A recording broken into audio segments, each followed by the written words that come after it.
y nuestro componente de este día, gran amigo de Radio y Televisión de Veracruz, gran aliado de las producciones que aquí tenemos y quien encabeza desde hace ya 25 años el Festival Pantalla de Cristal. Licenciado José Antonio Fernández, presidente del Festival Pantalla de Cristal y nuestro ponente de este día. Bienvenido.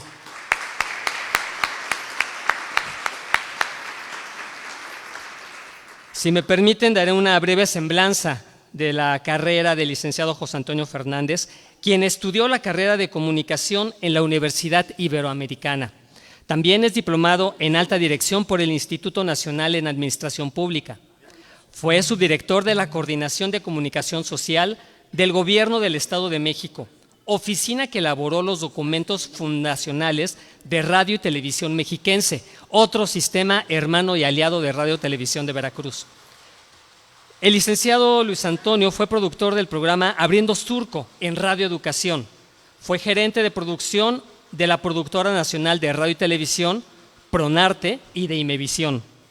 Desde 1991 a la fecha es director de la revista Telemundo Cine y revista Pantalla.com. También dirige la Expo Pantalla, nueva era de la Expo Cine Video Televisión. Es presidente del Festival Pantalla de Cristal desde hace 25 años. Ha publicado 3 libros de entrevistas con personalidades del cine, el video y la televisión de México y el libro La vida es una paella. Además, es productor y conductor de la serie Pantalla de Cristal, que se transmite en otro de nuestros canales sistemas hermanos, Canal 22, desde el año 2001. Bienvenido, licenciado José Antonio, y a partir de este momento tiene usted el micrófono para dar su ponencia. Buenas tardes.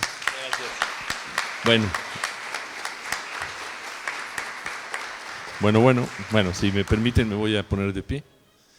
Bueno, yo les preparé una ponencia para esta ocasión para hablar un poco de lo que sucede en México con lo que es nuestro sistema audiovisual.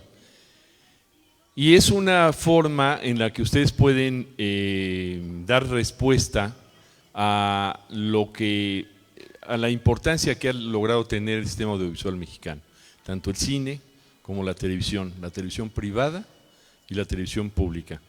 Yo espero que esto que les voy a platicar les dé algunas respuestas sobre lo que se ha logrado a través de los años y por qué se ha logrado eso, que esto es algo muy importante. Y que en la parte final ustedes puedan amarrar quizá para algunos ya lo tendrían y para otros un nuevo sentido para poder hacer contenidos dentro de la televisión pública y en particular aquí de Radio y Televisión de Veracruz. Si vamos con la primera ponencia, por favor. ¿Podríamos bajarle tantito el volumen al monitor? Si es posible, gracias.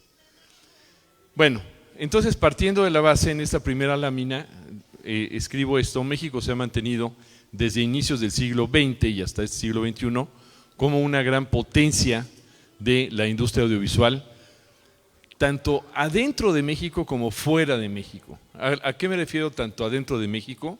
Que los medios audiovisuales en México son muy importantes para la población de México y también son importantes para el mundo entero. Lo que hace, por ejemplo, una televisora privada en México, lo que hacen las televisoras públicas en México, se toma en consideración en el mundo entero. Voy a poner 2 ejemplos. Si mañana la compañía Televisa compra alguna tecnología, en el mundo entero se enteran que Televisa compró esa tecnología y esa tecnología puede estar vista como una avanzada.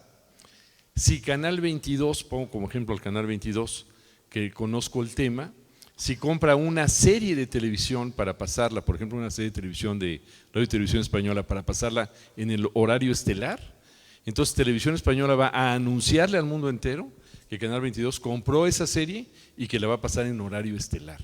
De ese tamaño es el nivel de importancia que tiene la televisión mexicana y el cine mexicano también, que como todos lo sabemos, gana muchos premios internacionales y nacionales también. Por favor, la siguiente. Ahora, ¿dónde empieza todo este tema? En la Revolución Mexicana. Ya van a ver a qué me refiero con esto de la Revolución Mexicana. Pero la Revolución Mexicana es clave para comprender esa gran potencia que tiene la industria audiovisual en México. ¿Cuál fue el espíritu de la Revolución Mexicana? Si vamos con, por favor, ahí. Uno por uno, por favor. Sí, a ver, ahí estamos. La Revolución Mexicana fue un gran movimiento social para derrotar al régimen de Porfirio Díaz por ser un régimen de privilegios para unos cuantos, para una élite. Todos sabemos que cuando viene la Revolución Mexicana, el descontento de la población es que efectivamente todo se dirigía a beneficiar a una élite. Y esa élite de pronto fue demasiado voraz, y al ser demasiado voraz, una gran parte de la población tenía dificultades para su vida diaria. Si vemos la siguiente, por favor. Hay una frase que dice Enrique Krause, por cierto, en un documental que hizo la casa productora Clio, en la que dice: Porfirio Díaz fue un absoluto irresponsable. Al final de cuentas, esa es la calificación que le da Krause.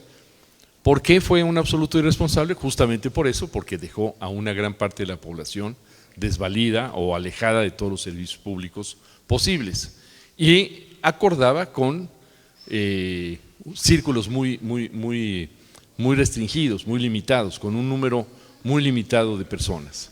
Por favor, la siguiente. Me voy a ir un poquito más atrás.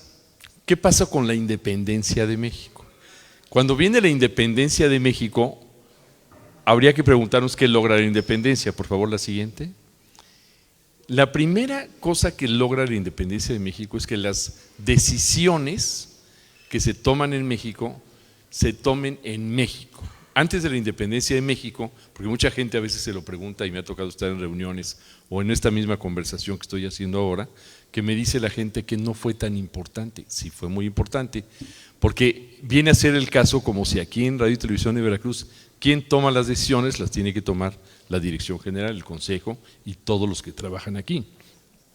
Sería muy diferente que si las decisiones de Radio y Televisión de Veracruz las estuvieran tomando en Oaxaca o las estuvieran tomando fuera del país. En la independencia de México las decisiones se toman en México. La siguiente, por favor.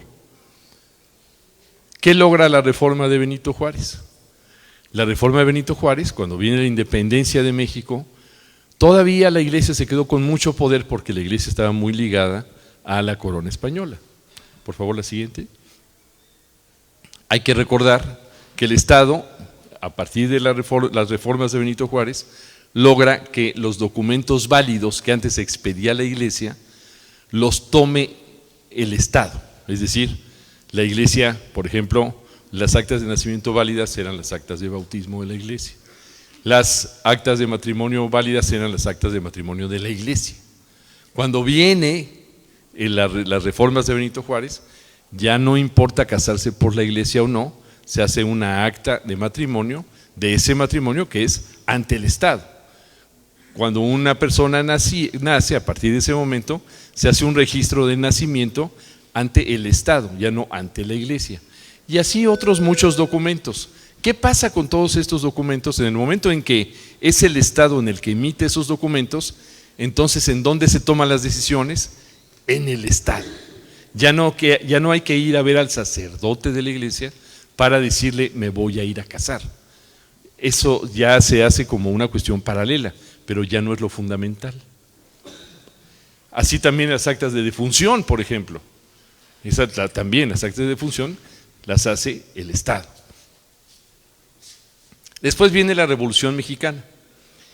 Cuando viene la Revolución Mexicana, y esto es algo muy importante, había yo dicho hace un momento, que el porfiriato beneficiaba solamente a una minoría. ¿Cuál es la ideología básica de la Revolución Mexicana? La ideología básica de la Revolución Mexicana es que hay que hacer un modelo para la mayoría, que beneficie a la mayoría, que era muy evidente. Si yo quiero ganarle a Porfirio Díaz, no debo ganarle con un modelo igual al de Porfirio Díaz, por eso sería muy difícil, en tanto él tenía mucho poder. El modelo que viene a ganar ahí es decir, vamos a la democracia y vamos a hacer un gobierno, vamos a tener un modelo y un gobierno a su vez que beneficie a la mayoría. Por favor. Este dato es muy importante. En el porfiriato, 29 familias de todo el país eran las que dominaban al país, 29 familias. Existe la famosa frase de Chihuahua, que había un señor que se llamaba Terrazas, que decían, Chihuahua, Terrazas es de Chihuahua, y decían, no, Chihuahua es de Terrazas.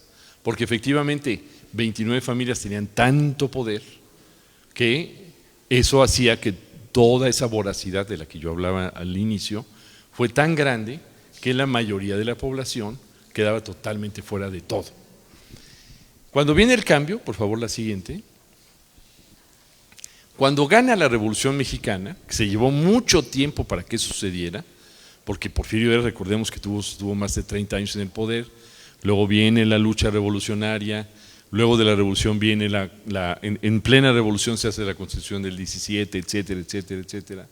Pero cuando se van estabilizando las cosas, se hace un modelo que imagina leyes para las mayorías, imagina instituciones para beneficiar a las mayorías, ya no únicamente a una minoría.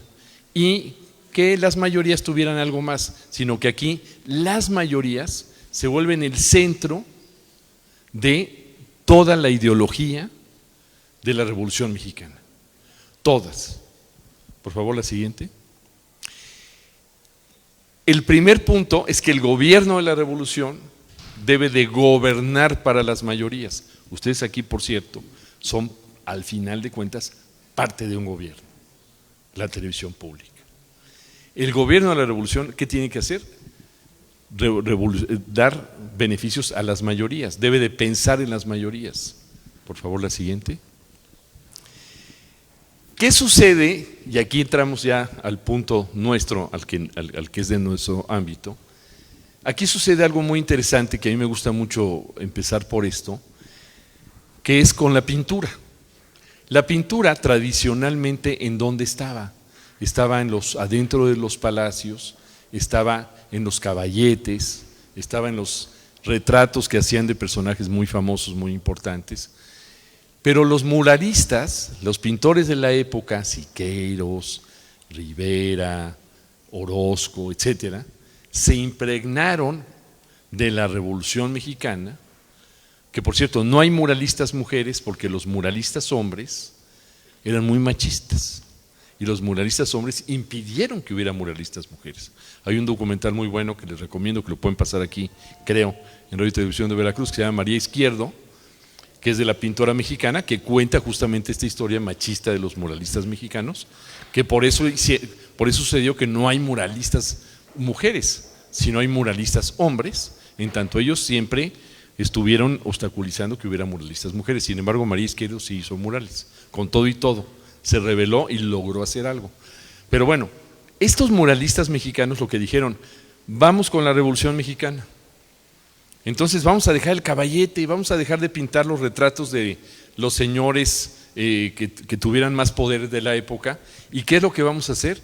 Vamos a pintar los murales que dan hacia la calle o los murales de los edificios públicos. Vamos a empezar a pintar murales, ¿para qué? Para que la mayoría de la población los vea. Vamos a hacer que la pintura se acerque a la población. Lo mismo sucedió con la arquitectura.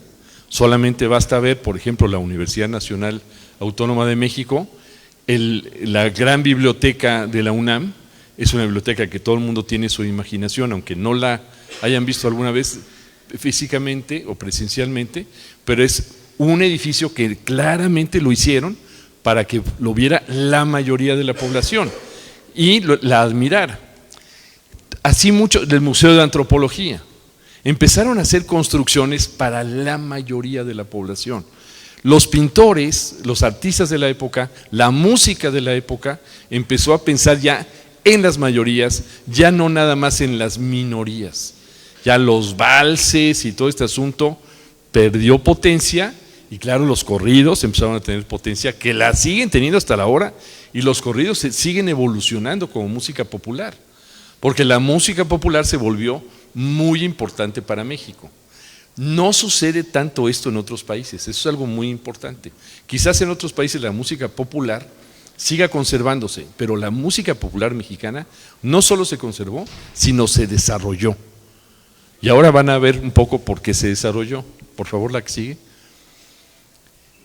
El cine mexicano.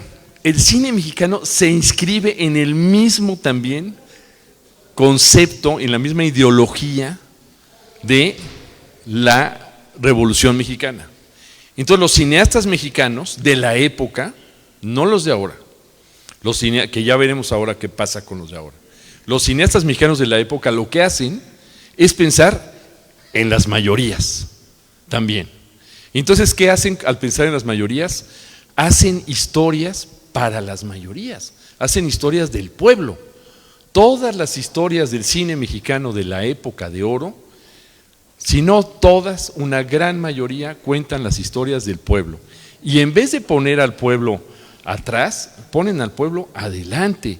Y el pueblo que ponen adelante además es un pueblo que canta, que baila, que tiene amoríos, que tiene posibilidades incluso de tener amores con la más poderosa o con la hija o con el hijo del más poderoso. Y se empieza a ver una mezcla de clases sociales. El cine mexicano, contrario a lo que se pudiera pensar, hace que la mujer en México, está el caso de Columba Domínguez, de María Félix, de otras artistas, se vuelvan muy importantes las mujeres también. Cuando las mujeres, recordemos, lograron votar hasta finales de los años 50 en México, ya el cine mexicano había puesto a las mujeres como protagonistas. Hay un detalle muy importante que hasta la fecha sucede: en México las mujeres cobran más en los medios de comunicación que los hombres. En Estados Unidos cobran más, en Hollywood le pagan más a los hombres que a las mujeres. Porque no sé aquí cómo está la cosa en Radio y Televisión de Veracruz. Ya me tiene un problema Víctor Hugo, ¿verdad?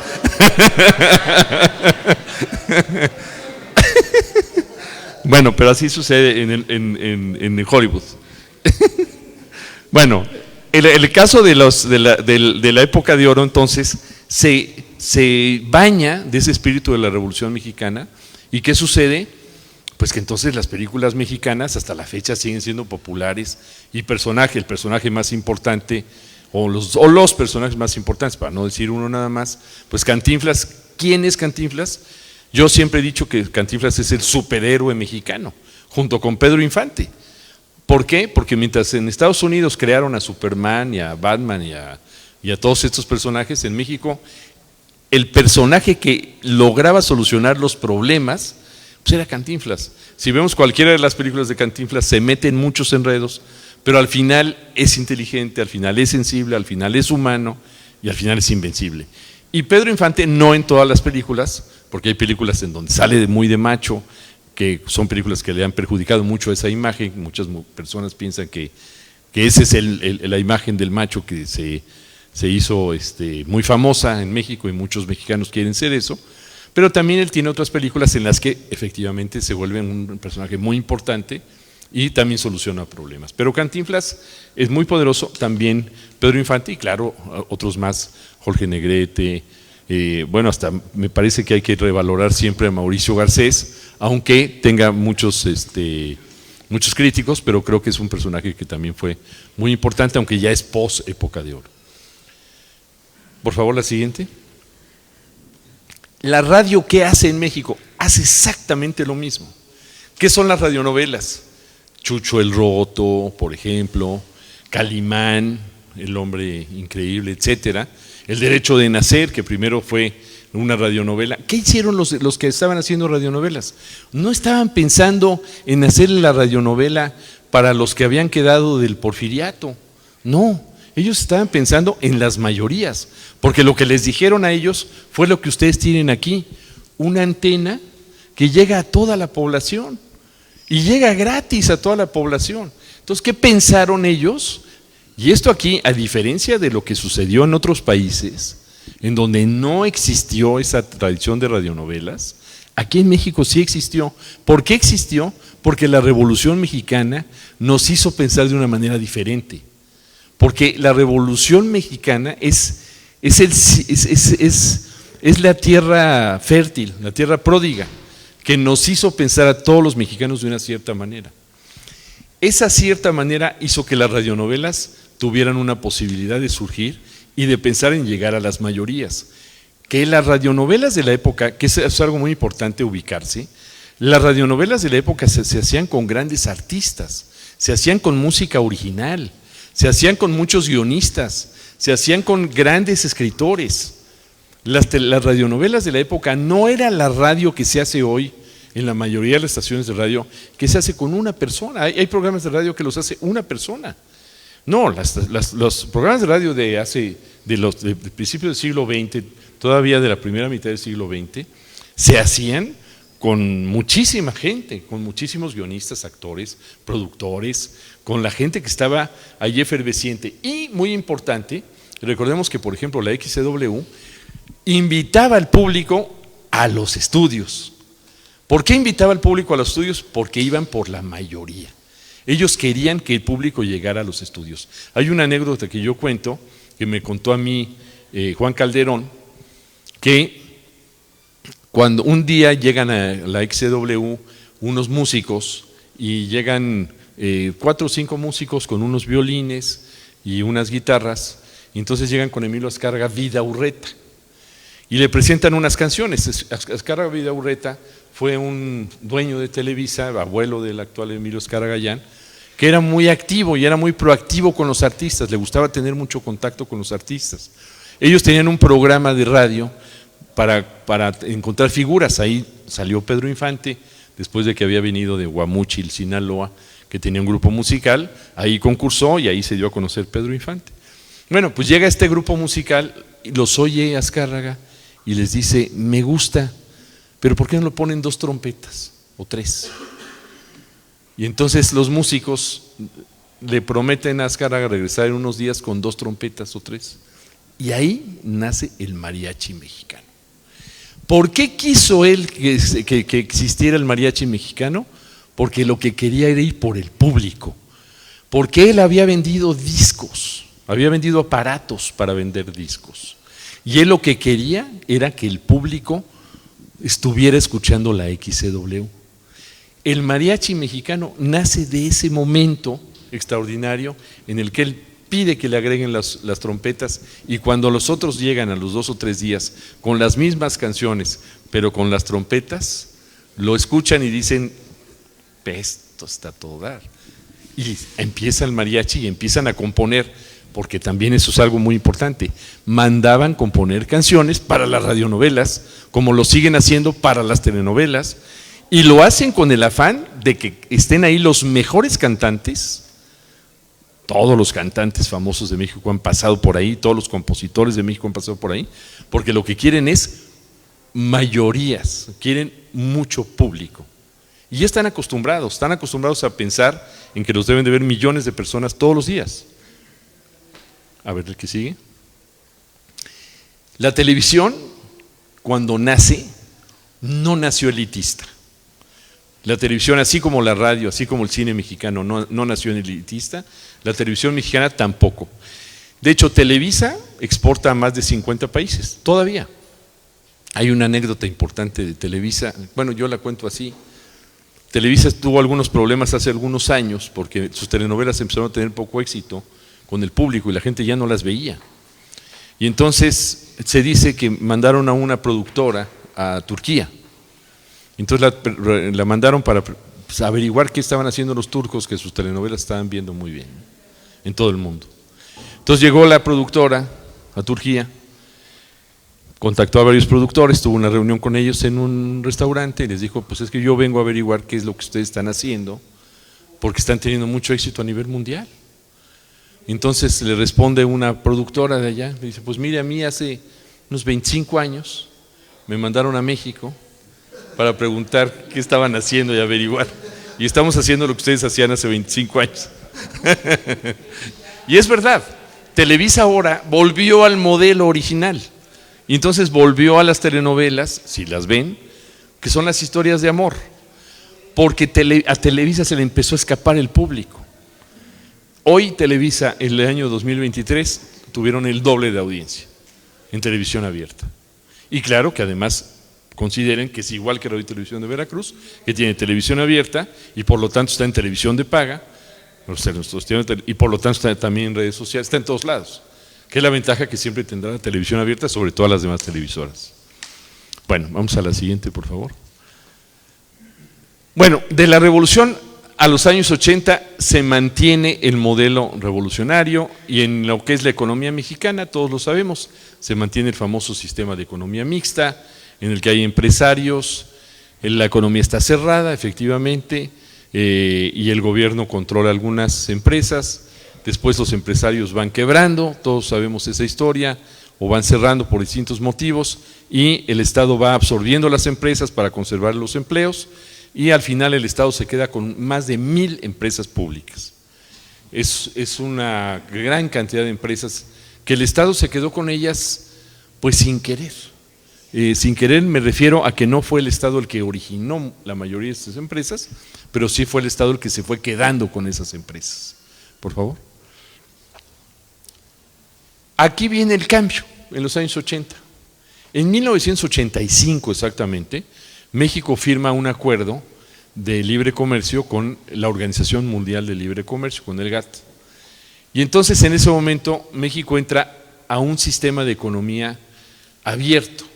Las empresas que habían estado protegidas por el Estado ya no están protegidas por el Estado, algunas sí y otras no. Ahorita van a ver en nuestro medio cuáles sí y cuáles no.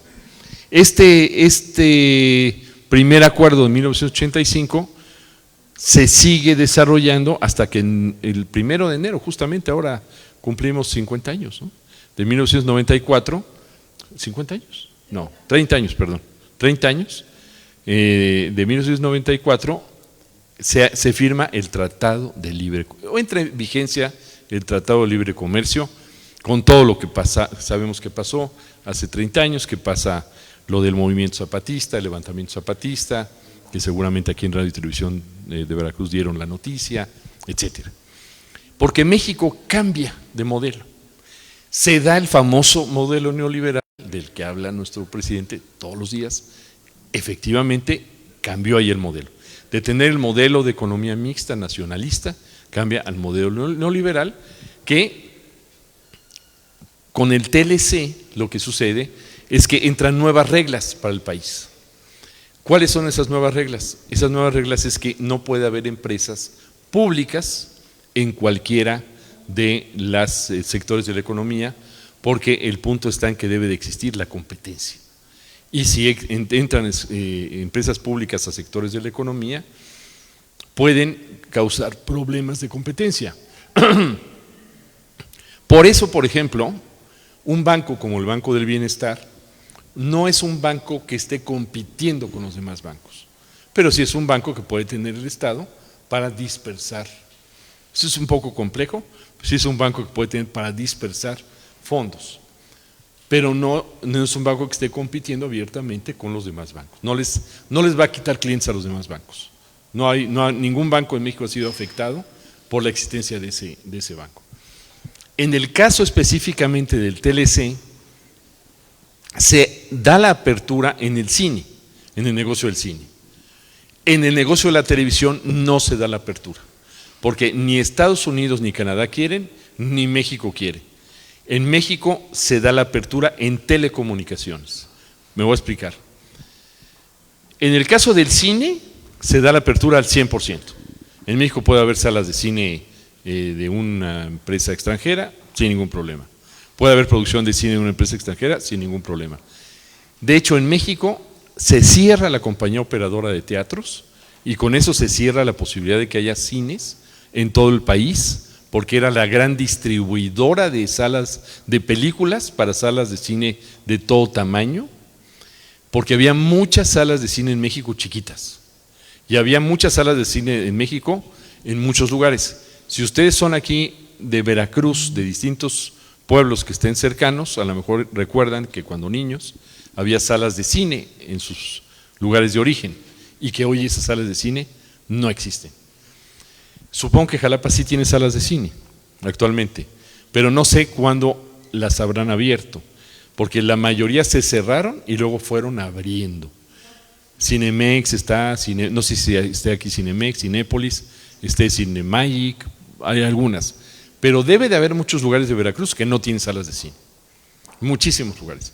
Más o menos el cálculo es que Salas de cine tienen entre el 15 y el 18% de los municipios de México, para que le echen un cálculo cómo fue la afectación hacia la industria del cine. En la época de oro del cine mexicano, recordémoslo, hasta 50, 60, 70, todavía los 80, las películas mexicanas eran las que más taquilla jalaban.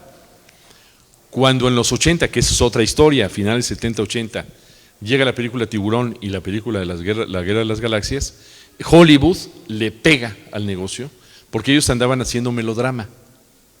Y cuando le pegan al negocio, entonces cuando viene todavía más, aunque ya lo habían hecho antes, pero con más fuerza, las películas de superhéroes y de aventuras. Pero ese es otro tema que otro día podemos platicar. Lo que sí podemos saber es que en 1994, cuando entra el modelo neoliberal, el cine mexicano prácticamente se acabó. Porque cerraron Películas Nacionales, que era una distribuidora a nivel internacional, cerraron el Banco Cinematográfico, que era una compañía que ayudaba a que hubiera fondos para producir cine, cerraron Conacite 1 y Conacite 2, que eran dos productoras de cine, no cerraron Estudios Churubusco, de milagro, porque nadie lo quería. El Estudio Churubusco tiene una historia particular, que yo la cuento y la gente no la cree, pero es la verdad. A finales de los años 50, el señor Emilio Azcárraga Vidaurreta fue con el presidente y le dijo, le entrego los Estudios Churubusco, no puedo con ellos, no le entiendo ya al negocio del cine, yo me quedo con el negocio de la televisión. Y Emilio Azcárraga Vidaurreta le entregó al Estado mexicano los Estudios Churubusco porque también pensó que no deberían desaparecer. Y creo que hizo muy bien, y nunca el Estado ha desaparecido los estudios.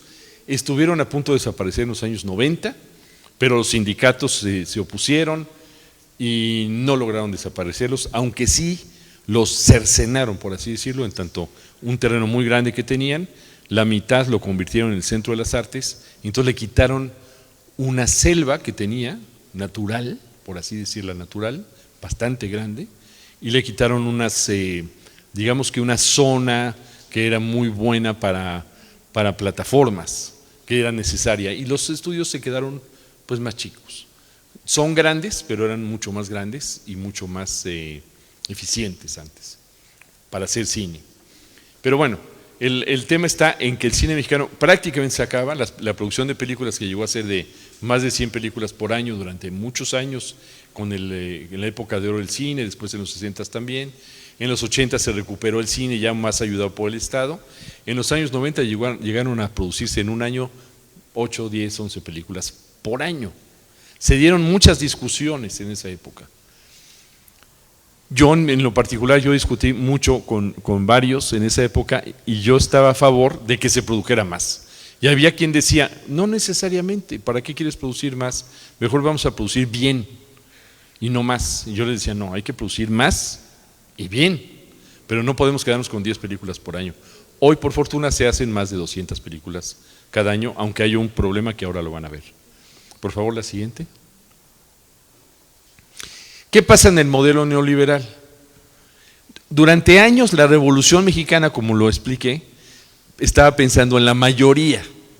Bueno, el modelo neoliberal cambia ese pensamiento. Y entonces, uno, busca que cada quien pague lo suyo, lo que le corresponde. Si puedes pagar tu colegiatura, paga tu colegiatura, paga tu hospital, paga tus estudios, paga lo que tú puedas pagar. Lo que queremos es que tú pagues y que tú hagas tu propio esfuerzo. Y la frase favorita, que yo la resumo así, es tú puedes lograrlo. Cumple con tus sueños, tú puedes lograrlo, tú puedes hacer. Es el échale ganismo, de algunos le dicen, échale ganas, tú puedes hacerlo. Y es un sistema que al final de cuentas el problema que tuvo, que ahora estamos nosotros en este proceso de cambio, es un sistema que al final el problema que tuvo fue que la mitad de la población sí logró encontrar la fórmula. La otra mitad de la población no logró encontrar la fórmula. Es decir, el sistema como tal falló. No es un problema de la gente, sino es un problema del sistema. El modelo como tal no funcionó como lo tenían pensado que iba a funcionar, de que iba a haber una ola de privatizaciones. Yo me acuerdo que alguna vez fui yo yo tomé un posgrado de alta dirección y nos dieron clases en aquel tiempo varios personajes de la política mexicana. Uno de ellos nos dijo, en México va a haber los lotes de autos van a tener 1,500 autos, porque la gente va a comprar autos usados al por mayor, entonces va a haber 1,500, así vas a ver como en Estados Unidos las carreteras que ves, un montón de coches a la venta. Eso nunca sucedió, por ejemplo. Sí sucedió el asunto de de tener este intercambio comercial con Estados Unidos muy importante, que ya se tenía, pero ahora es muchísimo mayor. Pero no sucedió, por ejemplo, que hubiera coches mexicanos. México se volvió, no es exactamente una maquiladora, pero sí se volvió un país que arma coches, una armadora, una gran armadora de coches. Pero pues hasta la fecha todavía no vemos un coche que digan este coche es mexicano. Es decir, todo lo que había hecho antes la economía mixta, que había creado marcas mexicanas, que incluso habían hecho coches mexicanos, cambió porque, esto no está aquí, pero esta ideología pensó que debía haber una división internacional del trabajo. Es decir, si Hollywood sabe hacer películas, México, ¿para qué hace películas? Esa era la lógica. Por eso no les importaba que México hiciera películas. Si México arma coches, pues entonces no los debe de armar Estados Unidos, los debe de armar México. En Estados Unidos debe diseñar los coches. Y así absolutamente con todo lo demás. Con las medicinas pasó exactamente lo mismo. ¿Para qué México hace vacunas si las vacunas se las hacen los hindús? Mejor tráetelas de la India. Bueno, llegaron al grado, esto es algo extremo, que empezaron a comprar leche en polvo. Entonces dijeron, no debe de haber hato lechero en México. Y se acabó el hato lechero, o sea, los establos se acabaron en México. Y esos establos, si ustedes lo investigan, aquí su departamento de noticias lo puede investigar, acabaron con el hato lechero, a grado tal que tuvieron que reponer el hato lechero. Porque lo que pensaron era que lo que venía era que la leche ya iba a ser toda en polvo. Fue todo un sistema muy extremo que, entre otras cosas, vendieron esas 1,000 empresas públicas, las vendieron todas, excepto porque no estaba en el TLC, Pemex, lo conservaron, ahí sí dijeron, espérate, eso no. La Comisión Federal de Electricidad la conservaron con leyes favorables. La televisión abierta, pero no las telecomunicaciones. ¿A qué me refiero con las telecomunicaciones? Telmex sí es una empresa mexicana, pero mañana el señor Carlos Slim lo podría vender a quien quiera. AT&T es una empresa 100% extranjera, porque le permite la ley ser 100% extranjera, porque es una empresa de telecomunicaciones. Las empresas de telecomunicaciones pueden ser 100% extranjeras, es decir, todo lo que son empresas de telecomunicaciones no tienen problema de venderse a extranjeros. La televisión abierta no, tiene esa restricción. Ahora Televisa hizo un trato con Televisa Univisión, pero todo lo que son las concesiones, eso sigue siendo mexicano. Eso no puede ser de otro país más que de otro ciudadano más que mexicano. Que aquí hay algo muy importante que reveló, por cierto, en una entrevista que le hizo Álvaro Cueva a Emilio Azcárraga Gallán, que Emilio Azcárraga Gallán confiesa que él no tiene doble nacionalidad, que le han ofrecido tener la doble nacionalidad, que nunca la ha tenido, no la quiere, que él es mexicano nada más, no es ciudadano norteamericano. Bueno, en Estados Unidos también hay restricciones para la televisión abierta, sigue estando esa regla impuesta y es mutua. Eso también es algo muy importante. Vamos a la siguiente. Bueno, esta ideología, aquí viene un punto muy importante porque es un punto de inflexión. Esta es una ideología que surge, que lanza una idea muy marcada, que es el tema de los nichos. Yo les aseguro que ustedes 1000 veces han hablado de que el que pone un negocio tiene que ir al nicho, de que si haces un programa tienes que ir al nicho.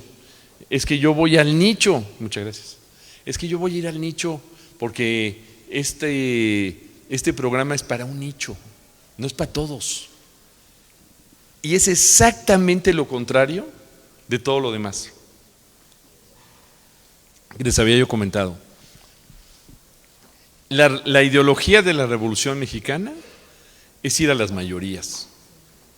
La ideología del modelo neoliberal, por alguna razón, se les ocurrió que hay que pensar en el nicho.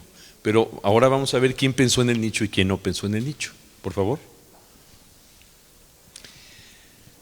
Se hicieron campañas en todo este modelo para decir que, y todos van a estar de acuerdo conmigo, eso no sucedía antes, para decir que los maestros son flojos, que los policías son corruptos, que los burócratas son inútiles. En el sexenio de Felipe Calderón incluso hubo un concurso del trámite más inútil. Lo hicieron un año y no lo volvieron a hacer, porque era degradante lo que se les había ocurrido hacer. Pero esto eran campañas pensadas. Que las empresas públicas son de quinta.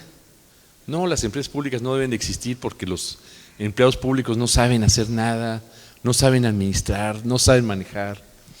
Que los mexicanos no podemos y por lo tanto tienen que venir los extranjeros a salvarnos. Eso muchas veces se ha escuchado.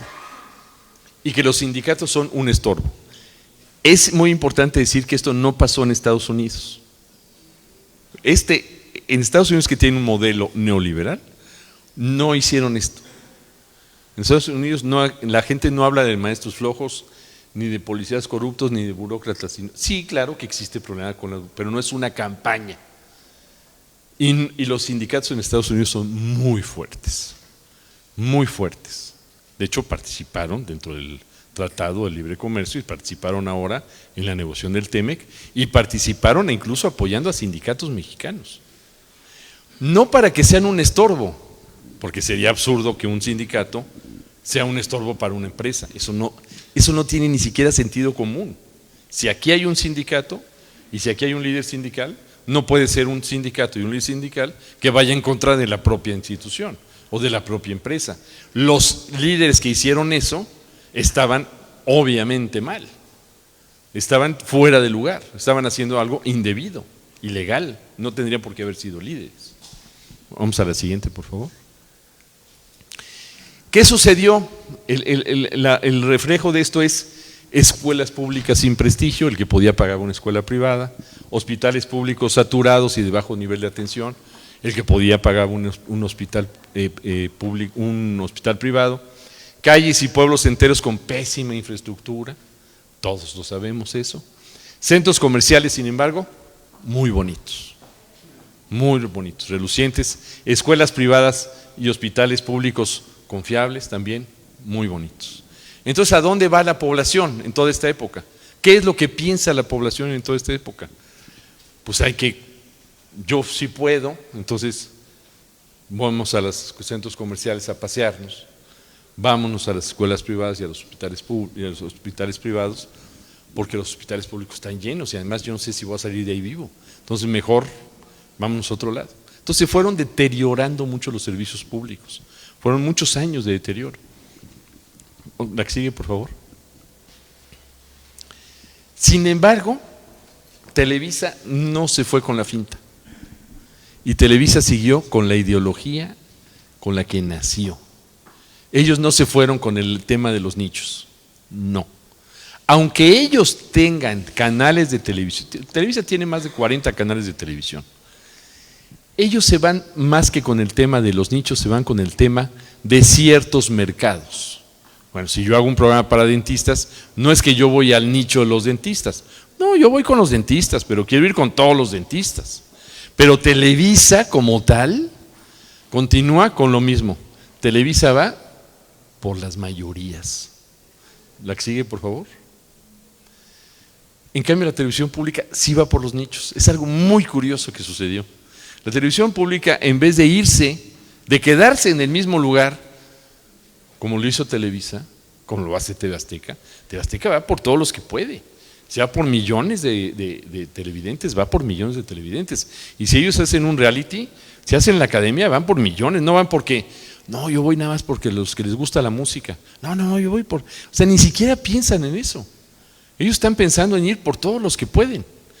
Pero curiosamente, la televisión pública decidió ir por los nichos. La que sigue, por favor. La radio, también por alguna razón extraña, se volvió de nichos, cuando la radio más potente en su momento fueron las radionovelas que iban por todos. Igual estaba oyendo el señor de la carpintería o el señor de la escuela o la señora que estaba en su casa, o la señora que estaba trabajando en otro lado, están oyendo la misma radionovela. Las telenovelas, cuando a Azcárraga Milmo se le ocurrió que las telenovelas no solamente deberían pasar en la tarde, sino en la noche, porque se dio cuenta que los señores, que en esa época se manejaba así, las señoras ven las telenovelas. Y Azcárraga dijo, no, yo ya me di cuenta que no, que todos ven las telenovelas. Entonces, no solamente hay que tener telenovelas en la tarde, hay que tener telenovelas en la noche. Y cuando mete las telenovelas en la noche, excuso decirles el éxito que tuvo, o sea, tuvo un boom en ese momento Televisa, que ya lo tenía, pero lo tuvo 10 veces más. ¿La que sigue? Los periódicos también se hicieron de nicho. Ahora las redes sociales han beneficiado mucho a los periódicos. Hay muchos periódicos que han tenido la oportunidad de salirse del nicho con secciones distintas para buscar a todo el público. Los periódicos sí están haciendo un esfuerzo de búsqueda de la mayoría de audiencia que pueden. Por favor, ¿que sigue? ¿Qué pasó con el cine mexicano? Lo del cine mexicano es muy tremendo. El cine mexicano dejó de ir por las mayorías, al grado tal que tiene 30 años el cine mexicano con el 7% de la taquilla promedio total como ingreso para el cine mexicano, cuando el cine mexicano tenía más del 90% de la taquilla. Es decir, el cine mexicano de la época de oro tenía canciones que todavía cantamos. Si ahorita me invitan a unos mariachis, las cantamos todos, la misma canción. Tenía artistas que todos nos seguimos identificando, los conocemos, nos caigan bien, nos caigan mal. Tenían historias que todos conocemos. El cine mexicano actual no. Si yo les digo de una película mexicana, ustedes me van a decir, no la he visto. Es casi normal que yo les diga cualquier nombre de una película mexicana y que me digan no lo he visto, excepto las que son las más taquilleras, claro. Si yo les digo, podría hacer un ejercicio preguntando por nombres de películas mexicanas, al ratito lo hacemos si quieren, pero lo que sí les puedo decir es que el cine mexicano está en problemas de taquilla muy seriamente, no en problemas de producción. ¿Por qué no en problemas de producción?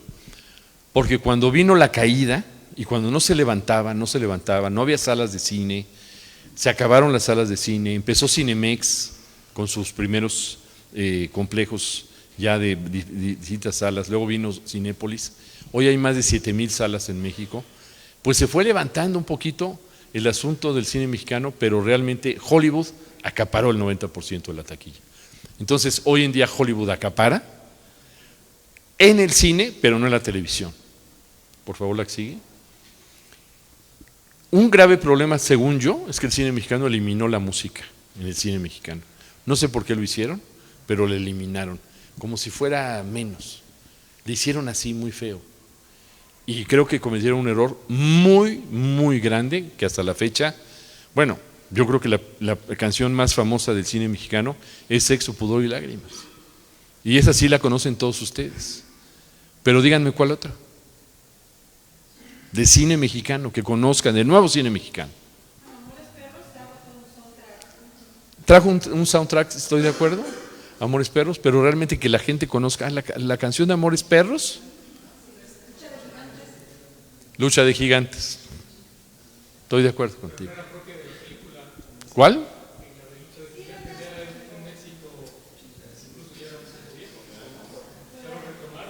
Lo retomaron. Está bien. Pero está bien, pero tienes razón. Tienes toda la razón. Hay algunas otras, ¿eh? No las quiero menospreciar, pero del boom que tenía la época, ¿sí? De Chabela Vargas. Bueno, Pedro Almodóvar le dio más fuerza a Chabela Vargas que todo el cine mexicano, que es algo increíble, ¿sí?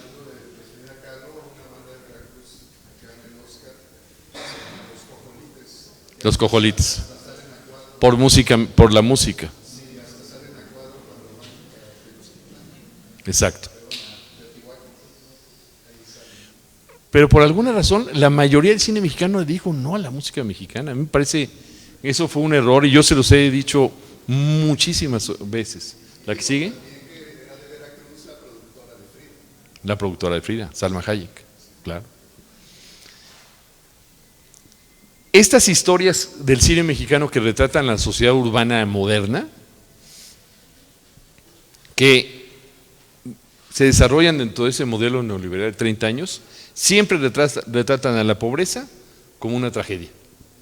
Es la constante. Es pobre, es tragedia. Es algo extraño.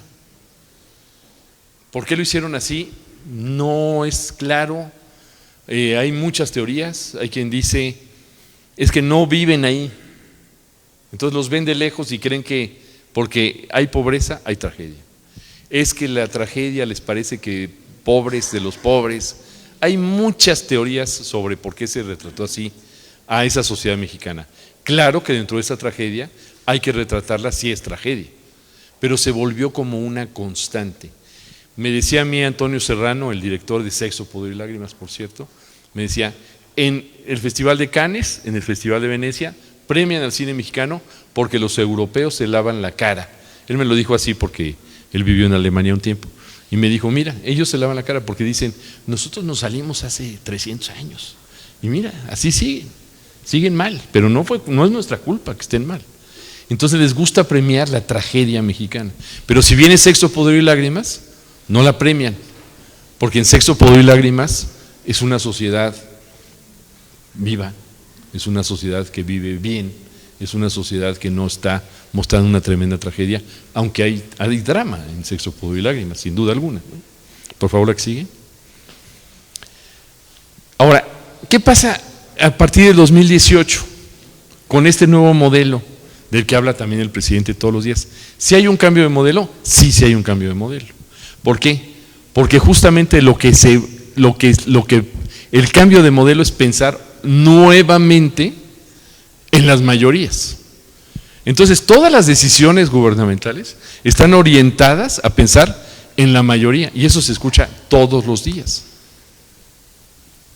Este que yo llamo modelo de bienestar, le han tratado de poner un nombre, el mismo presidente le ha tratado de poner un nombre, no acaban de decidirse por un nombre, yo creo que debe de ser este, aunque quizás como este nombre maneja mucho en Europa, porque sí se maneja mucho en Europa, sobre todo en los países escandinavos, pero yo creo que es ese. ¿Cuál es el centro de las decisiones? La mayoría. Pero ese centro de las decisiones, por favor la que sigue, esto es darle continuidad, efectivamente, hace sentido y hace lógica, lo que plantea el presidente, es la independencia, la reforma, la revolución, eran gobiernos pensados para la mayoría. Desde la independencia, ¿qué dijeron? Ya no nada más es para los españoles y su grupo de poder, no. Ya no es nada más para la iglesia, no, la iglesia ya también. Es que la revolución, no, tampoco, no es nada más para los porfiristas, no. Es para la mayoría. Bueno, actualmente estamos justamente en un modelo que tiene que ver con una continuidad de esto. Sí, efectivamente, eso es cierto. La que sigue. Son proyectos públicos para beneficio de forma inmediata de las mayorías. Esto es un tema muy importante. No es esperarse 10 años a que llegue el desarrollo a tal lugar. No, vamos a hacer el beneficio ahorita, en este momento. Entonces hay muchos ejemplos de lo que se está haciendo actualmente, que era un poco lo que se hacía en su momento antes. Ya es que las actas de nacimiento, ¿cuándo va a ser el señor cura? No, él ya no las da, ya. Vente acá, ahora las va a dar el señor que está acá, que es el del registro civil. Pero es que yo voy con el cura, no, tú vas con él, no te va a dar nada. Si quieres ir con él, que te dé, pero esa no sirve de nada. Si tú vas a comprobar que tú eres propietario, tú tienes que llevar esta acta de nacimiento, pero eso ya va a ser hoy, es hoy, a partir de hoy. Esto es un método distinto también, es un método que es de hoy. A ver la que sigue. ¿Qué sucede hoy? ¿Por qué las encuestas se ven como se ven? Porque la población entiende todo esto y lo apoya. ¿Por qué?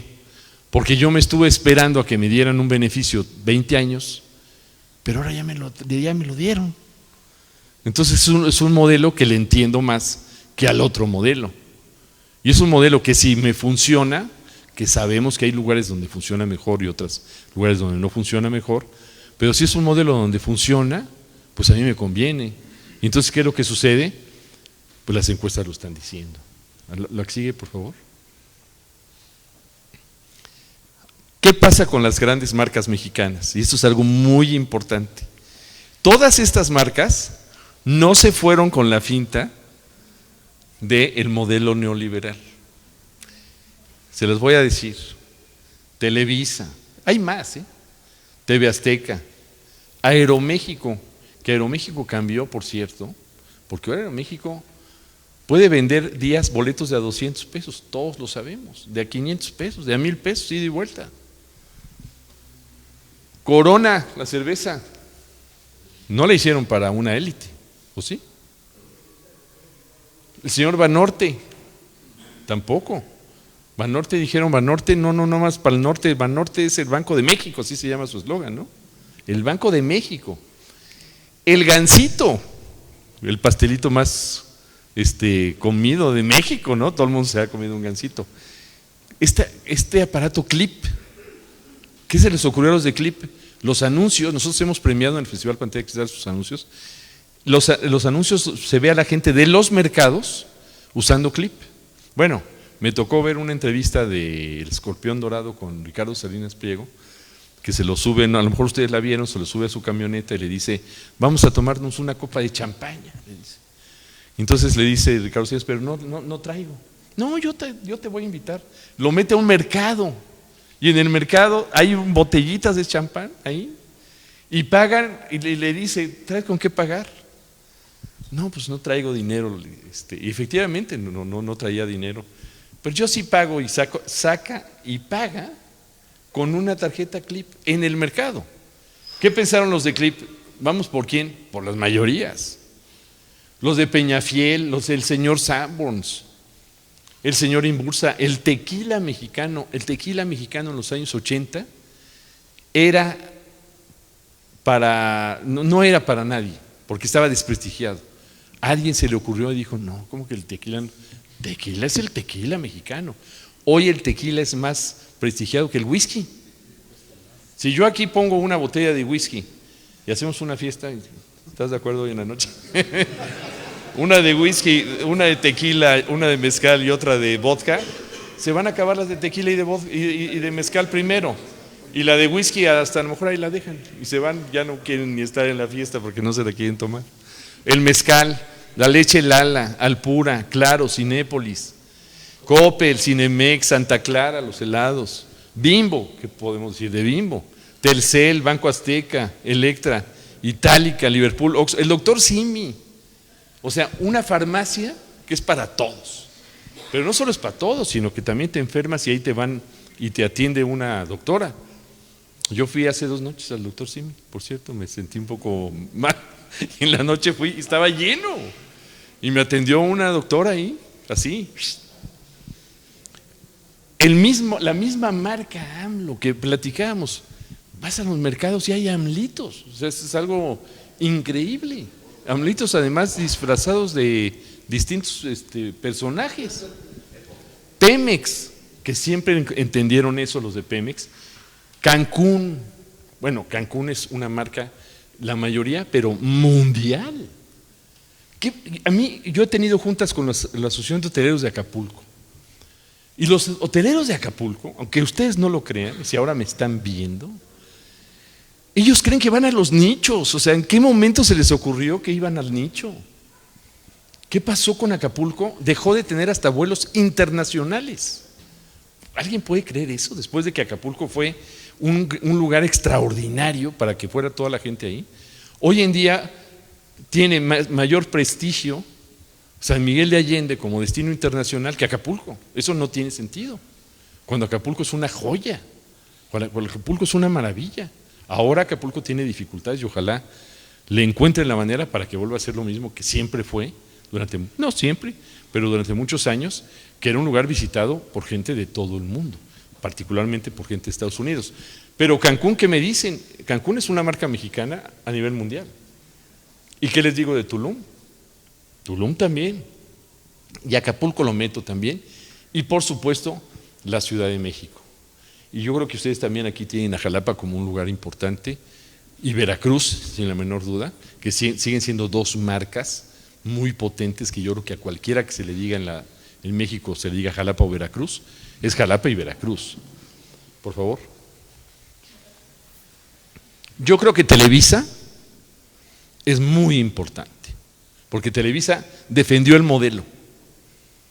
Llegó el otro modelo, pero Televisa, en el momento en que le favoreció la ley del 94 con el TLC, Televisa defendió el modelo de música, de artistas, de telenovelas, de entretenimiento para las mayorías. Sé que es muy criticado Televisa y que Televisa saben que son muy criticados, pero ellos defendieron el modelo.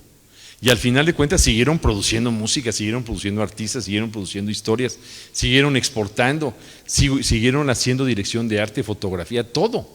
Ellos han seguido. ¿El que sigue? Ellos no se fueron con la finta. Bueno, las redes sociales, ¿qué pasa con las redes sociales? Estos personajes como Ibarreche, ¿no? Pues muchos lo conocen, el famoso Ibarreche, a la Yuya, que creo que ahora no está como fuera de la onda, al Escorpión Dorado, a Luisito Comunica. ¿En qué se diferencian ellos de los demás? Que te dicen, no, es que Ibarreche lo ven 30 millones. ¿Qué quiere Ibarreche? Ir por las mayorías. ¿Y de qué habla Ibarreche? No importa. Eso es como, hay una película de Misión Imposible en la que Tom Cruise le dice su asistente, el moreno que le habla por el Chicharito todo el tiempo, ¿no? Le dice, ¿cómo se llama el personaje? Ethan, ¿no? Ethan, ¿no? Se llama Ethan. Le dice, Ethan, ¿qué tienes? ¿Por qué vas corriendo? ¿Hacia dónde vas? Y le dice, voy corriendo porque me van persiguiendo. ¿Pero quién te va persiguiendo? Te persiguen los revolucionarios asiáticos, te persiguen los dominantes del Medio Oriente, te persiguen los americanos feroces. ¿Qué importa quién me persiga? Yo voy corriendo, de eso se trata esto, que me vayan persiguiendo. Al final de cuentas, ¿qué le importa a Ibarreche? Tener millones. ¿Sí me explico? Y claro, Ibarreche va a encontrar su fórmula, que es el cine, ¿no? Y acá Yuya pues tendrá su fórmula, que es el arreglo personal, entiendo que eso es su especialidad. Y el Escorpión Dorado pues es entrevistar a artistas y a gente famosa, pero ellos lo que quieren son millones. Y Luisito Comunica es lo mismo. ¿Qué quiere YouTube con ellos? Ir a millones. Y en este caso ir a millones de gente, no solo en México, sino como Televisa, porque Televisa trae esto desde muchos años atrás, desde la XCW, la estación para la América Latina, con 100,000 watts de potencia, toda América Latina. Eso quieren ellos. Por favor, la siguiente. Aquí hay una cuestión que nosotros nos acercamos a Estados Unidos. Así como la Revolución Mexicana tuvo esa idea de la mayoría y tuvo la idea de la justicia, que yo creo que es la idea de la justicia lo más importante, y por eso personajes como Cantinflas, y por eso personajes como Pedro Infante, en Estados Unidos, curiosamente, y digo curiosamente porque no en cualquier país de América Latina ustedes encuentran lo de México, no, y revisen sus historias, pero ninguno tuvo una revolución como la mexicana. En Estados Unidos tuvieron su propia guerra civil, y en Estados Unidos tuvieron su propia independencia. Hay coincidencias. Ellos se metieron con que enarbolan más que la justicia, la libertad. Estamos de acuerdo, ¿no? Y de ahí surge el sueño americano. Y de ahí surge el tú lo puedes lograr. Eso es de ellos, no es nuestro. Nos lo quisieron pasar a nosotros, el tú lo puedes lograr, pero no es de nosotros. Lo que sí es que ellos tienen también marcas que van por las mayorías. Tienen una coincidencia. Ahora ya en el mundo me van a decir que todo el mundo es igual. Sí, pero ¿quién tiene el origen mental para poder hacer eso? No todos los países, porque no todos los países tienen estas marcas tan poderosas como las mexicanas, no. Y como las de Estados Unidos, pues ¿qué les digo? Apple era una computadora de escritorio, cara. ¿Quién les iba a decir que iban a ir por las mayorías? Van por las mayorías. Y a lo mejor ustedes dicen, si tuviera dinero, ¿me compro un Apple o no? Si tuviera dinero me compro un iPhone. Y a lo mejor hay quien dice, no tengo dinero pero me lo compro. ¿Cierto o no? ¿Por qué? Pues porque está bueno. Lo mismo, Microsoft es muy barato. ¿Quién no ha usado un Excel? Muchos hemos usado un Excel en ciertas circunstancias o un Word. Y este señor Bill Gates, este se fue por lo caro. Fíjense lo que son las estrategias de venta. Este dijo, no, lo mío va a ser caro. Y este señor dijo, no, lo mío va a ser barato. Quiero que lo tengan todos. Ahorita un árabe, un japonés, un australiano, un mexicano, están trabajando con esto. Bueno, General Motors. General Motors es... ¿Qué hizo Toyota? ¿A quién copió? Digo, con el respeto, lo digo. Pues a la General Motors, ¿no? Todas las marcas de coches tienen la General Motors el modelo a seguir, igual en Ford. Walmart, pues es exactamente lo mismo. Que por cierto en el otro no puse a Soriana, ya Chedraui. Facebook, Disney, ¿qué puedo decir de Disney? Oye, vamos a hacer un ratoncito, sí, pero quiero que lo vean todos. Oye, vamos a hacer un parque de diversiones en Florida, sí, pero quiero que vengan toda la gente del mundo. Oye, vamos a hacer Las Vegas, un casino, sí, pero quiero que vengan de todos los países, de 200 países. Están pensando en las mayorías. Amazon, bueno, el señor Amazon, el señor Tesla, que vende coches muy caros, todo el mundo sabe que es un Tesla. El señor Starbucks, McDonald's, Coca-Cola, que se diga, Hollywood, DHL, bueno, Marlboro hasta la fecha, AT&T, Costco con sus pasteles, Trump, YouTube, etcétera. Vamos a la que sigue. La libertad es el discurso de Estados Unidos, la justicia es el discurso de México. En México la justicia es lo que tiene que llegar. La gente sabe que aquí el tema ha sido la injusticia. No es justo que este sí tenga y el otro no tenga y por lo tanto el que sí tiene puede hacer, etcétera, etcétera. Ese discurso todos lo sabemos y es verdadero. Y en Estados Unidos es la libertad. Yo tengo que tener libertad para que a mí me dejen moverme. Por eso los migrantes llegan. Y por eso el alegato de los migrantes es, no, yo llegué aquí, pues como llegó el señor Schwarzenegger, ¿y por qué a él sí lo dejaron entrar y a mí no? Y entonces ahí es donde, ante el juez en Estados Unidos, cuando el migrante dice eso, ¿por qué dejaron entrar a la esposa del señor Donald Trump y a mí no? Entonces en ese momento el juez dice, pues ya, déjenlo pasar, a ver qué sigue. Y el que sigue les dice exactamente lo mismo. Y así llegan millones de personas a Estados Unidos. La que sigue, por favor. ¿Es un modelo netamente populista? Pues sí, porque es popular, porque va para las mayorías. Por alguna razón, este asunto de ser populista se ha interpretado como malo. No, es que es malo. El neoliberal es bueno y el populista es malo. Es una cuestión de mercadotecnia. ¿La que sigue? Bueno, estamos terminando. Si los medios masivos de comunicación de México flaquean en su búsqueda por conquistar al gran público, a la mayoría, ¿qué sucede? Entonces contenidos de otros países moldean el gusto de los mexicanos. Por ejemplo, con los niños. La televisión mexicana y el cine mexicano se han olvidado increíblemente de los niños. ¿Quién ha educado a los niños mexicanos? El señor Disney. El señor Walt Disney nos educó a todos nosotros. Todos, a nuestros hijos, a nuestros sobrinos, a todos nos ha educado el señor Disney. Increíblemente, yo he entrevistado a la familia, no existen las canciones de Cricri porque hay un pleito familiar o algo así que impide que se hagan películas con las canciones de Cricri, que vendría a ser como el gran compositor de los niños mexicanos. Y Chabelo pues ya no está con nosotros, que sí estaba con nosotros, pero ojalá pueda estar en el imaginario, porque él sí hacía películas para niños, por cierto. Fueron de los pocos artistas que hicieron, y todavía siguen viendo, ¿no? Chabelo contra los monstruos y eso que hacía Chabelo. Y él trabajaba con las marcas mencionadas, porque Chabelo inventó un personaje también, Pato Julio. Que por cierto, ahí con lo de Amores Perros, lo que sí quería yo mencionar es que cuando hacen Amores Perros, piensan en que fuera una película sí taquillera.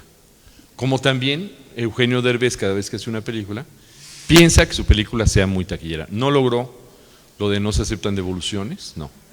Y curiosamente, las dos son películas dramáticas, ¿eh? Se habla mucho, no, es que el cine de comedia mexicano es el que le gusta al público. A ver, espera. La más taquillera se llama No se aceptan devoluciones y es una película de drama. No es melodrama, es drama, estamos de acuerdo, ¿no?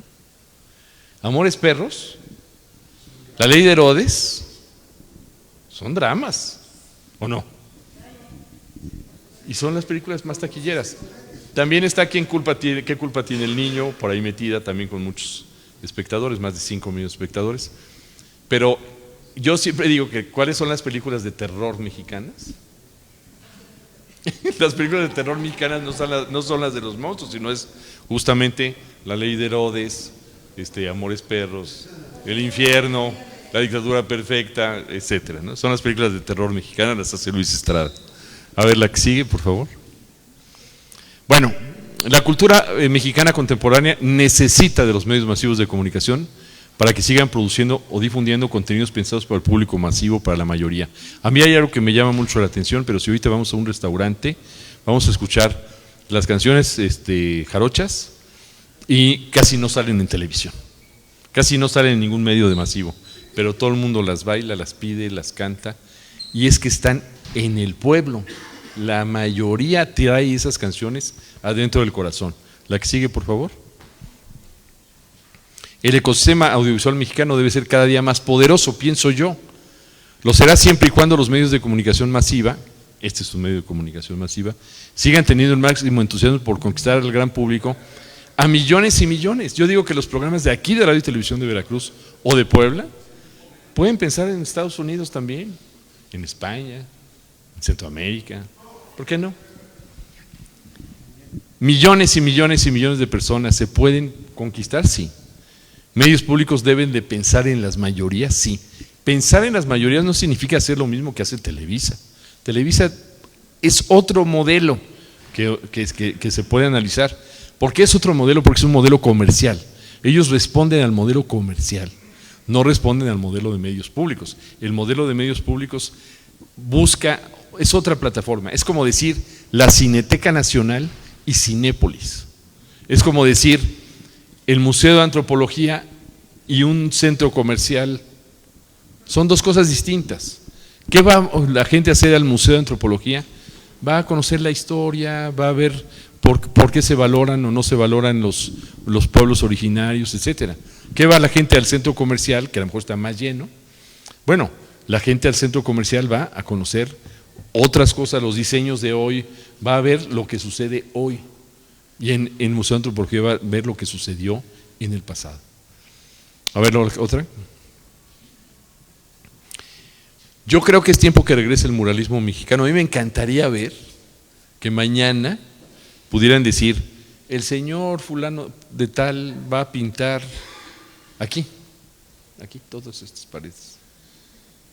Me encantaría esa pared blanca que está ahí, que la pinten, porque hay que hacerlo de nuevo, porque eso se dejó de hacer pensando que era malo.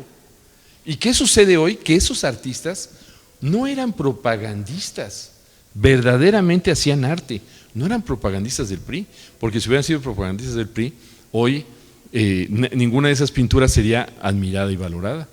Todas esas pinturas son admiradas y valoradas, porque aquí sí es el punto. No se trata de hacer propaganda desde los medios públicos, no. Cuando los medios públicos son gobiernistas, la gente los rechaza de inmediato porque lo capta. Porque cuando son gobiernistas ya no están haciendo televisión para la mayoría, están haciendo televisión para beneficiar a una minoría.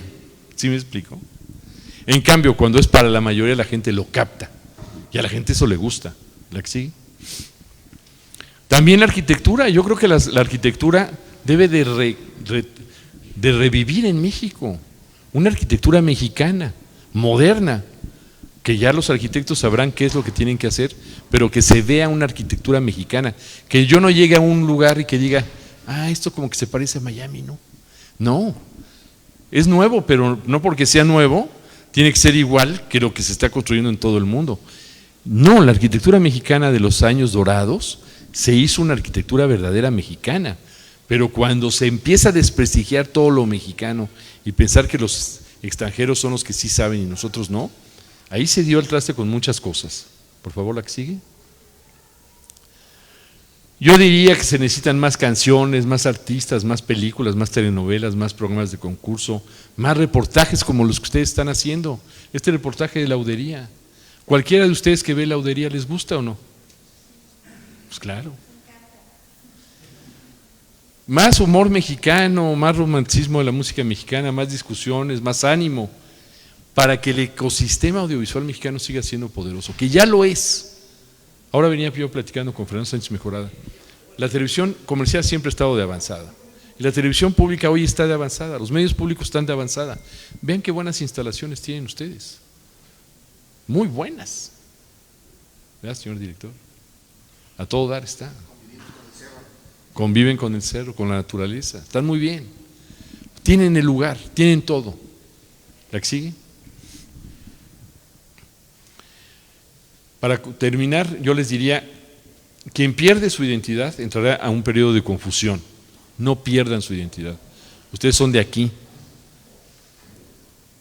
Vayan por la historia local, porque la historia local, pienso yo, es universal, siempre es universal. Cualquier historia local es universal. Si van a la época de oro del cine mexicano, son puras historias locales.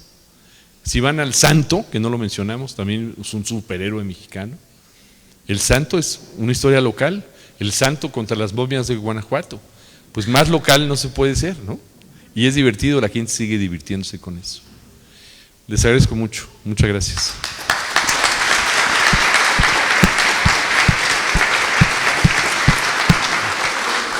Y por cierto, yo les mando aquí a algunos de ustedes nuestras publicaciones.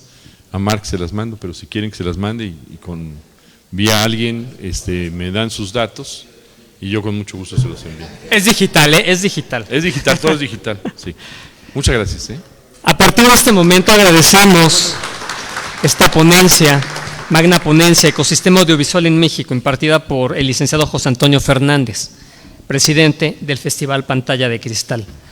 Y tenemos un espacio, aproximadamente 10 minutos de preguntas y respuestas. Si alguien tiene comentarios, algo que quiera opinar, debatir, estar de acuerdo, usted tiene otros datos, en este momento nuestro amigo José Antonio podrá responder a ello.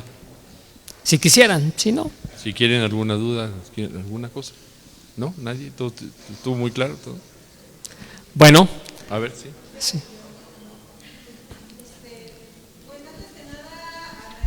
¿Micrófono?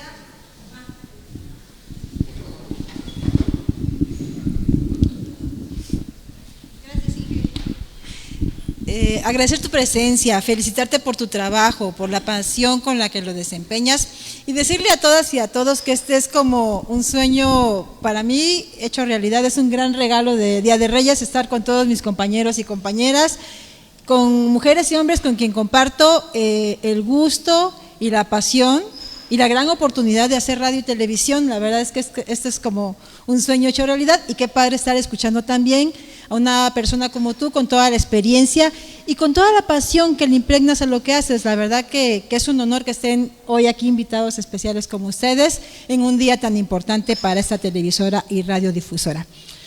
Y bueno, felicitarte también porque el trabajo que tú realizas y tu vocación y convicción evidencia y demuestra el esfuerzo de muchas otras personas con quien también compartes causa y misión, ¿no? Me refiero a los formatos audiovisuales, a las novedades, a las narrativas y a la encomienda que desempeñan los medios públicos, y en el caso de los medios privados o la televisión privada, pues bueno, su jugada es otra y su negocio es otro.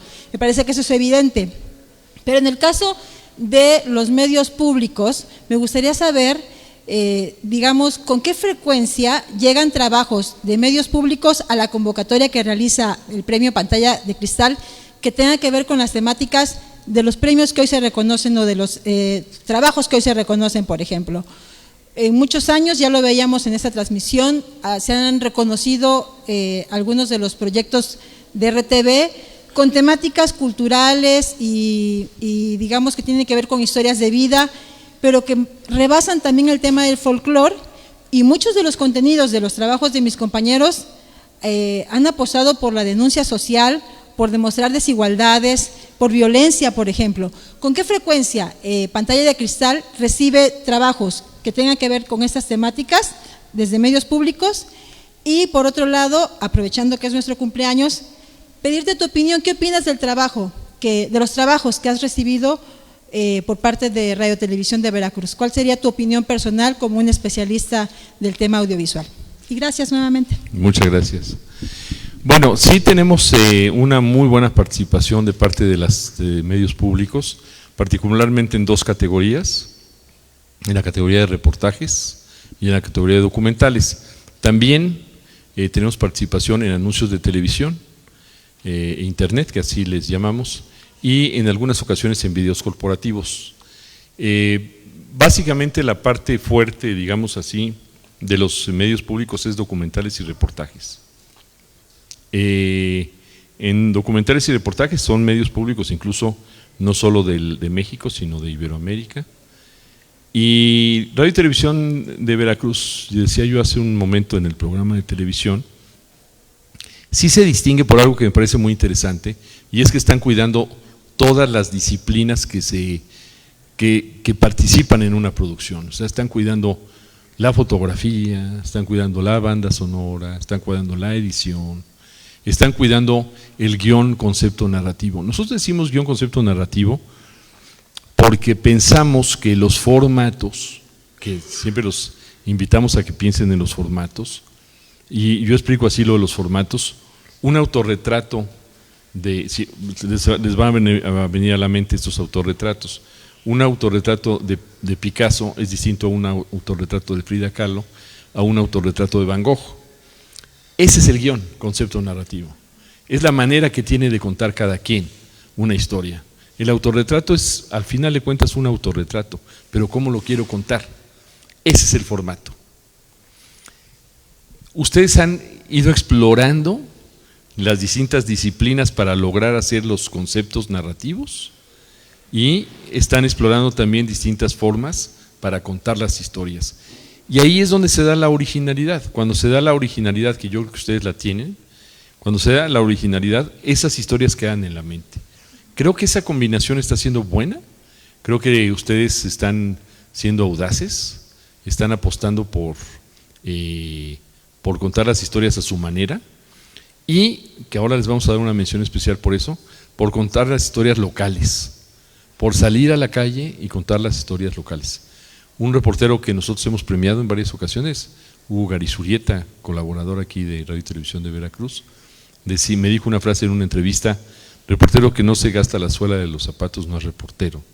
Y es verdad, el que ustedes salgan y valoren a lo que tiene alrededor, aquí en Jalapa, en Veracruz, en todo el estado, es muy importante, tanto aquello que esté aportando a la sociedad, como aquellos problemas que están en la sociedad también. Porque como yo les decía, cuando un medio es propagandista se nota. No importa que sea una radio pública o privada, no importa que sea una televisora pública o privada, se nota, hasta una película, se nota que es una propaganda y entonces la gente lo rechaza de inmediato.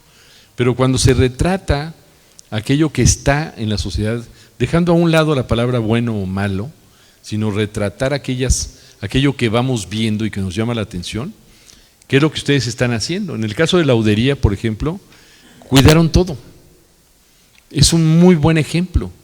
Laudería, si no lo han visto, si lo ven todos, sería hasta bueno. Yo incluso a las televisoras públicas siempre les he invitado para que hagan una sala como sala de cine adentro de las televisoras y que eso puedan hacer de vez en cuando, sentarse como si estuvieran viendo el cine, y ahí se van a dar cuenta qué tanto cuidan la foto, qué tanto cuidan la edición, qué tanto cuidan la banda sonora.